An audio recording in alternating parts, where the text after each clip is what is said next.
আজি বহুত দিনৰ মূৰত এটা ভিডিঅ' লৈ আহিছোঁ, শ্বৰ্ট ভিডিঅ'। এইফালে লৈছোঁ ঘৰতে ধৰা মাগুৰ মাছ, ঘৰৰে ভেদাইলতা আৰু আলু।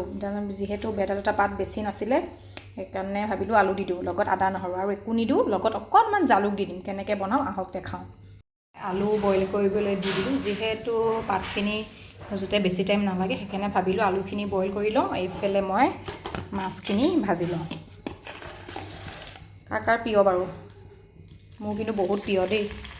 পিচি ল'লোঁ নৰসিংহ, আদা নহৰু আৰু জালুক দি আৰু নিমখ দি একেবাৰে পিচি ল'লোঁ।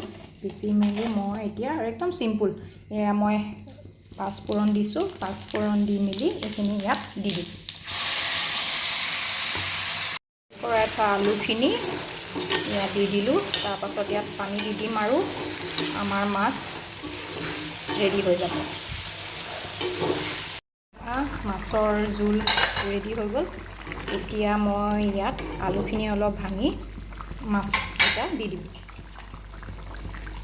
যিহেতু আমাৰ ঘৰত মাছ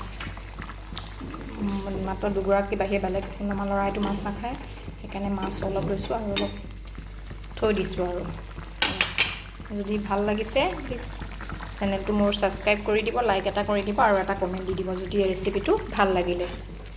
আজিলৈ তেতিয়াহ'লে আহিছোঁ নেক্সট এটা ভিডিঅ'লৈ।